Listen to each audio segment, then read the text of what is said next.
Hi buddies, welcome to my channel. ఈరోజు మేము ఒక వస్తువు కొందామని బయటికి వెళ్ళామండి, ఒక షాప్కి. అసలు ఆ షాప్ని చూడండి, పాల తల్ల కిందలు చేసి పడేస్తున్నారు. గందరగోళం అంటే గందరగోళం. మా చిన్నోడు ఉన్నాడండి, మరి విపరీతమైన అల్లరి. ఇద్దరు చేస్తారు అల్లరి, కాదనట్లా. ఇంట్లో ఏ చిన్నోడైనా అలాగే ఉంటారేమో నాకు తెలిసి. ఆ షాప్ వాళ్ళు కూడా రే అలా చేయకూడదురా అన్న మాట వినడే. లోపల నుండి బయటకు వచ్చేసాడు. ఇంకా చందమామ కావాలంటే చందమామ మామ మామ అంటున్నాడు చందమామని. ఇంత క్యూట్గా అంటాడు. ఆ మాటలు ఇప్పుడిప్పుడు వస్తున్నాయి కదా, వినడానికి ఎంత హాయిగా ఉందో.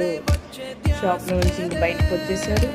ఇంకా ఇంకెవరైనా చూస్తే వీళ్ళకి ఏంటి అమ్మ నాన్న పట్టించుకోవట్లేదా, అలా చేస్తున్నారేమో అనుకుంటారు. నేను పట్టించుకున్నా వాళ్ళు మమ్మల్ని పట్టించుకునే పరిస్థితుల్లో లేరు. వాళ్ళు అంత అల్లరి వచ్చి రోడ్డు మీద ఎలా కూర్చున్నారో చూడండి.